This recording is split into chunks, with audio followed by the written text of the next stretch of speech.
2024 लोकसभा चुनाव के लिए सपा मुखिया ने सेट किया बड़ा प्लान। अखिलेश ममता मिलकर 2024 में बीजेपी को लगाएंगे ठिकाने। लोकसभा चुनाव से पहले बीजेपी ने क्यों शुरू की पूरी यूपी में जश्न की तैयारी।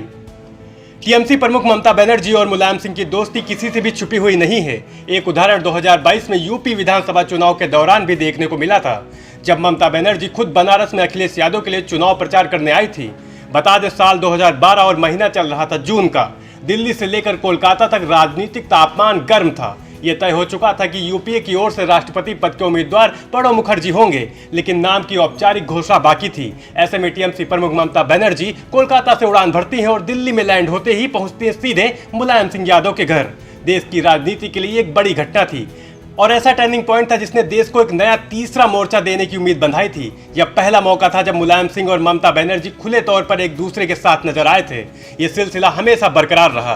बता दें, 2024 का लोकसभा चुनाव जैसे जैसे नजदीक आ रहा है, वैसे वैसे सभी राजनीतिक पार्टियों ने अपनी कमर कसनी शुरू कर दी है, फिर चाहे वह कांग्रेस हो या फिर बीजेपी या समाजवादी पार्टी। वहीं अगर बात करें उत्तर प्रदेश के मुख्य विपक्षी पार्टी समाजवादी पार्टी की, तो उसने भी जातियों की राजनीति शुरू कर दी है, या हम कहें अगड़ा बनाम पिछड़ा करने की। वहीं जाति जनगणना को लेकर उत्तर प्रदेश में समाजवादी पार्टी लगातार बीजेपी पर हमलावर है। 2024 को लेकर यूपी में जाति जनगणना का मुद्दा गरमाया हुआ है। वहीं अब अखिलेश की ममता की मुलाकात को लेकर बीजेपी खेमे में खलबली मची हुई है। ऐसा माना जा रहा है कि 2024 लोकसभा चुनाव को लेकर अखिलेश और ममता बड़ा प्लान तैयार करने की तैयारी में हैं, ताकि बीजेपी को चुनाव में ठिकाने लगाया जा सके।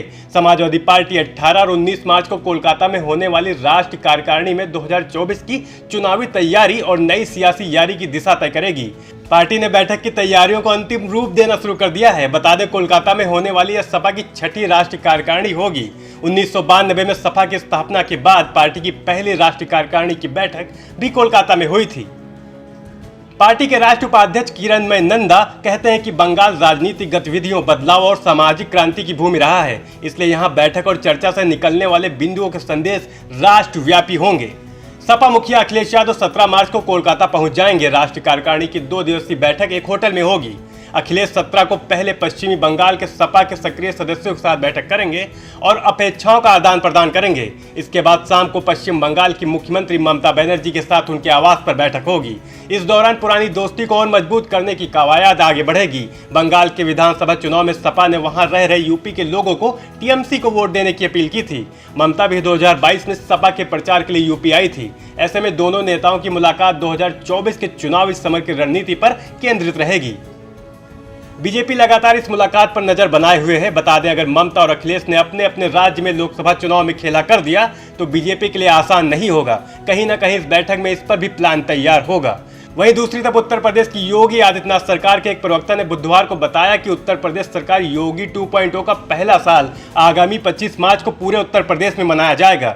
बीजेपी के लिए जश्न इसलिए भी महत्वपूर्ण है क्योंकि योगी आदित्यनाथ लगातार सबसे ज्यादा समय तक उत्तर प्रदेश के मुख्यमंत्री रहने का रिकॉर्ड अपने नाम कर चुके हैं। उन्होंने बताया कि राज्य में बीजेपी सरकार के दूसरे कार्यकाल का पहला साल पूरे होते ही योगी आदित्यनाथ मुख्यमंत्री के तौर पर 6 साल पूरे कर लेंगे।